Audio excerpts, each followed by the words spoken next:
That's right, we got ourselves a Moza FSR. We're gonna get some content out of it.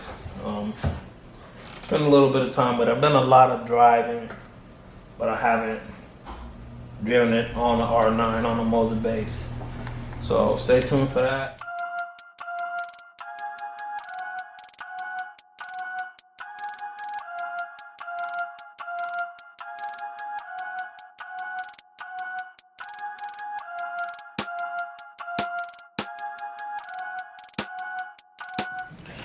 Okay, so last week, our last video, and which thank you for the support first off. That's probably the most active video I've ever done from a sim racing perspective. But with that being said, the FSR was featured a lot in that video. We did a really in-depth comparison. Didn't show all the features that this wheel has, because we wanted to focus on the GSI, rightfully so. But the Moza FSR, where exactly does that fall in the lineup, and at what point is this the buy over something like a Gomez or a McLaren Ultimate? Stay tuned for more. We're gonna go over that now. Okay, let's talk about where the Moza FSR falls in the overall sim racing world. This is at the top of Moza's lineup. Basically, what you get in here is 280 millimeter wheel, which in my opinion does make it more of a Formula style wheel.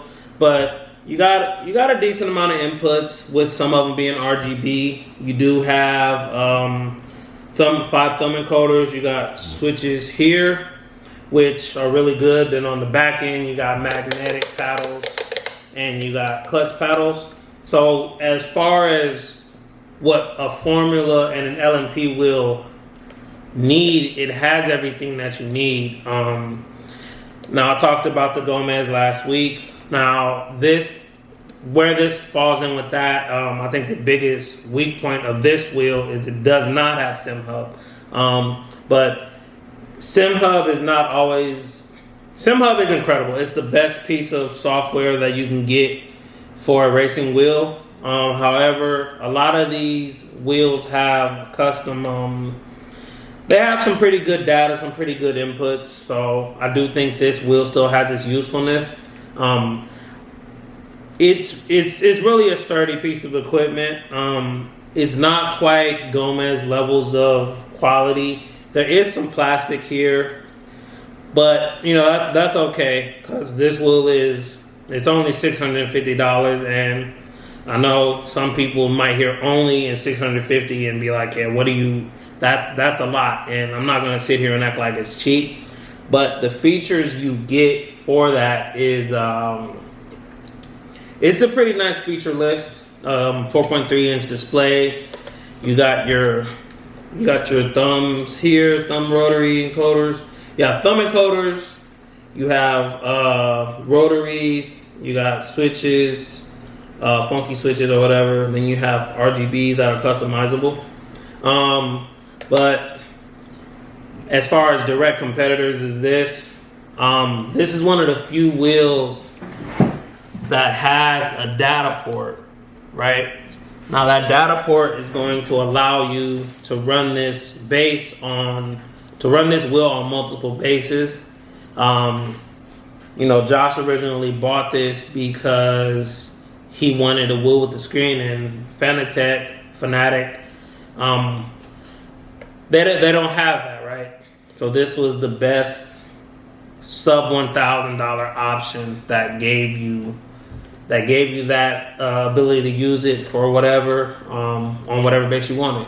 So let's go ahead and get it on the wheel finally, and I'll show you some of the features that it has. I'll show you some of the dash inputs, and I'll show you Moza's pit house and kind of where that falls in. FSRs, you get you can customize the RGBs a little bit. So what you have to do to activate it is go here, hold it inside, and it'll start to blink. Then you press your buttons here, and they change colors, right? It is cool to get like nighttime shots with the RGB and everything. definitely won't act like it's not cool, because you know you have a pretty good variety of colors to switch between, you know, if you want to. Not nearly as bright as you know, the FSR, as the, you know, the Gomez stuff, but you got your blue, you got your orange, purple, green, white. So it's really a nice mix of colors. And you know, when you combine that with all the rotaries and stuff you have available, it's pretty cool. Anyway, let's go ahead and look at some of these screens you got. Basically, you have a configuring screen, and then we'll just quickly kind of go through them. Pretty simple stuff. More of like just regular roll car stuff. Then you have your complex stuff, which is my favorite. That'll tell you where your traction's at, your fuel, brake bias. And I'll get gameplay with my favorite screens so you can see it in action. But the Moza Pit House software is really good. You got a modern ground effect car right here. Then you have your more kind of straightforward stuff like, you know, lap time, position, how much tire you have left.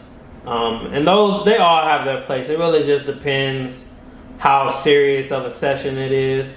I'm partial to this one. This is probably my favorite. But it doesn't always give all the information the way it should. I'm not sure if that is, you know, just a Moza issue with this wheel being a little older now, or if it's, you know, just some small stuff over time. But let's go ahead and then let's go ahead and go in here, get some driving in. We'll get some B-roll, and then I'll leave you guys with my closing points. First thing I'll say is the FSR, it does have carbon fiber. I don't know if I mentioned that earlier. But it's a carbon fiber plate, and it has pretty good layers of carbon fiber to it. I have used this wheel on the DD1, and I have also used it on the Semicube, and of course it feels great on the Moza R9. So if that's something to think about, you know, if you don't want to, you know, buy a wheel for you know, $1,500, $2,000, still kind of finding your way, you know, this is an excellent wheel for that. And it'll carry you past, you know, your, what I consider to be a mid-level setup. Direct drive, still in the single digits, mid-level setup, and you can spend that extra money on other things for your setup, be it a chassis or a, you know, computer components. And, you know, kind of just work your way through the grid. You know, just kind of get your setup to a spot you're happy with. These cars are kind of slow, but they're like in the way. Uh-oh. Not anymore. AMS2 is one of my favorite, like, games for this type of stuff, you know. It's like, alright, I'm gonna hop in and pretend I'm a Le Mans racer. Perfect for stuff like that, right?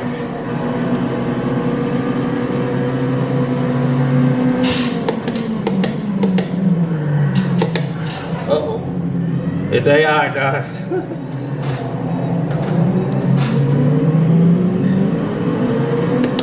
Of course. So I'm in second place out of 30. Really, if you wanted to run like a bare minimum hub, minimum telemetry in game, you could with something like this. Only reason I have the telemetry showing on my screen is because I got new pedals, you know, and I'm testing that, working towards getting that video out. but I needed to make sure the telemetry was showing up the way it's supposed to. Let's go ahead and try to put together a fast lap, get out the way of this traffic.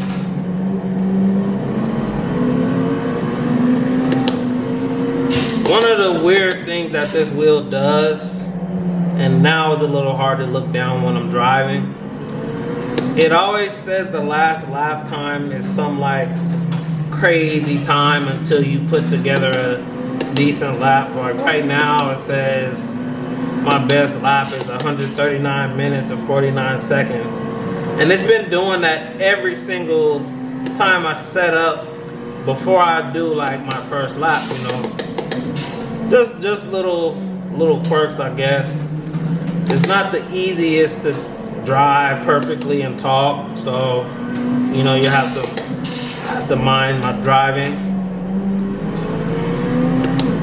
But I wanted to, you know, I don't even have to necessarily show the whole race, but I did want you to see the wheel in motion with my favorite screen. Like right now, I can see I'm on the second lap. It's timed, so it's not gonna say out of how many laps I'm in first place. Fuel is gonna say 0 since I didn't,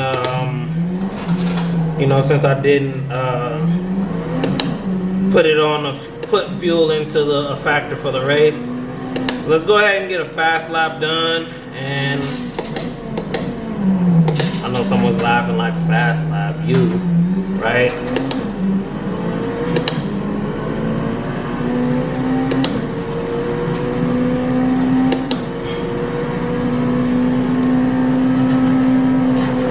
Considering LMDH, who do you guys think is going to win Le Mans this year? Leave a comment down below who you think. I would like to see Peugeot win. I think it will be good for the team. Good for the team. I think it will be good for the series to have somebody else win. But my brain says that Porsche are gonna win. With that 963, it's just too strong across the grid.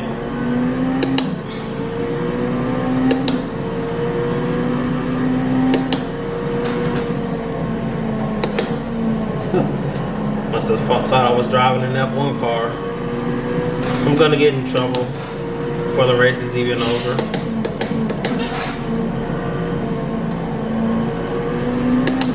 And I think to the point of the FSR, somebody like me, this is literally the perfect wheel. Like, would I like the Asher or a Gomez? I would love one.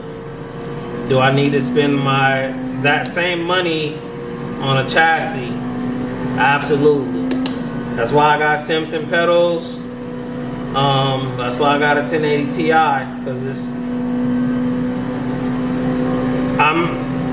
I'm working on upgrading that stuff, but it is something you have to think about, you know. Am I willing to spend that much extra money for that little percent? So there's a 206 best lap. Let's go ahead and we'll go ahead and stop right there. Okay, closing points on the Moza FSR and where I think it kind of slots in. I really do enjoy this wheel. I know some people have their opinion about lack of sim hub and all of that, but this isn't $1,000 wheel. This is a $650 wheel that has carbon fiber weave on it. It has RGBs. I really like the leather that they have on here. I don't mind wearing gloves, but it's nice to not have to wear gloves. It's nice to not have to clean your wheel. Then you have some pretty decent carbon fiber weaves on it. You know, it's a nice wheel. I do still think if I got the money right now, I would rather have the Leox, just because it does have sim hub. This will also have some plastic on it. You got plastic in your encoders. The thumb encoders aren't the heaviest, but you know, I think when you consider the price this thing is offered at, you just can't let yourself get caught up in it not being 300 millimeters. You can't get caught up in it not being a not having sim hub. You just kind of enjoy it for what it is, and it's one of the best entry level formula style wheels that has a screen on it. There really isn't anything else that comes close, in my opinion, besides the Leox. Really, the Leox, 5mm smaller, which you won't notice. Doesn't have RGBs, but it does have more metal to it.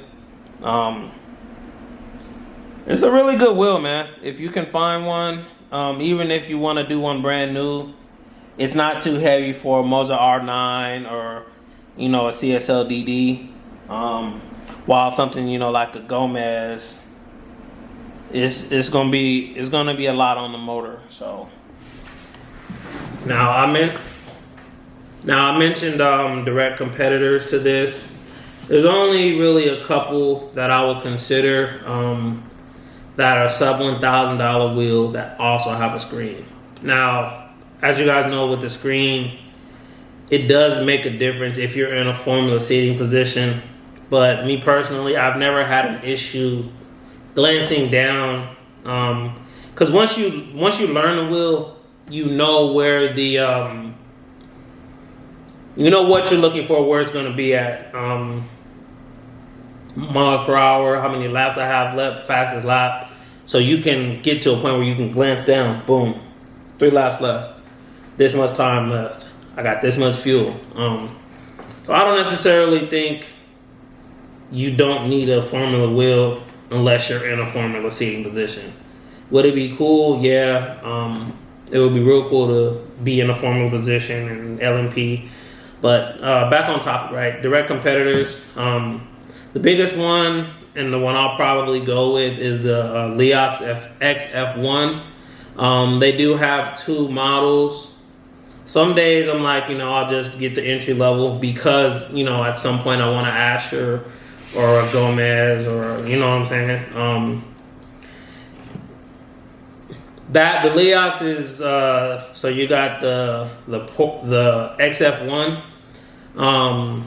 It's 275 millimeters, so it's a little bit smaller, not enough to really make a real difference. This is only 280. They have 2 models. One of them has full sim hub, so I can do the exact same stuff as Josh can do from the screen.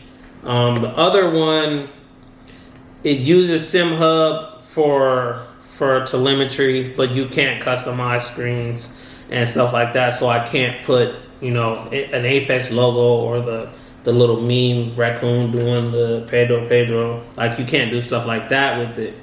But honestly, I think those are the 2 best sub $1,000 multi open-ended ecosystem wheelbases. And even with this one, like, it does have the Moza QR, but like I said, when Josh got it initially, he was running it on a DD1. So let's go ahead and go over here, and you know, we'll go ahead and do our closing points. We'll wrap it up on the with the wheel on the base. All right, guys. Thank you for tuning in to another episode of Apex Vision TV. I got some stuff in the works, so we'll see how much longer everything is the way it is. But, you know, final points with the Moza FSR. I think it is the best, if not, it's top 2 for sub $1,000 wheels with the display. It's a little bit smaller in size, so it's more of a formula and LMP wheel, but that's exactly what I would use it for anyway. But I got to turn racing for my GT stuff. But it gives you really good information as far as telemetry. You got a second set of paddles right here, so you can do your launches from a dig. You got plenty of inputs. You got plenty of encoders, and it's a really good value for the price. Like I said, I've driven this on a DD1. I've driven this on a SemiCube Pro, because the Pro is a 25. So, in 25 Newton meters is way more than most people ever need. We don't even run it at 100%. But with that being said, you know, I've never felt any flex. I've never heard any cracking.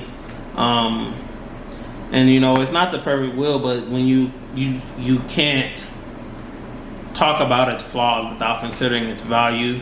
So it is a buy for me. For me personally, you know, with all the positives that it does have with it, you know, it's just too good of a deal to pass up, in my opinion. But anyway, stay tuned for more. I noticed a lot of you guys have been bringing up my chassis, and the flex is pretty bad. You know, I'll be the first to admit that. But that's also why I haven't done a full review yet. I really want to get a chassis to give the Simpsons as much flexibility as possible for, you know, do you really get faster with something like this? I'll tell you right away, Josh was like, I could tell a difference. So, in my opinion, they're a buy, especially for the price point, you know.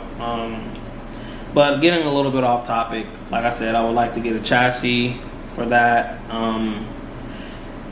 Don't forget to like, comment, subscribe. Check out more racing, more sim videos. We've kind of been going in that direction lately. It's been working, so why not?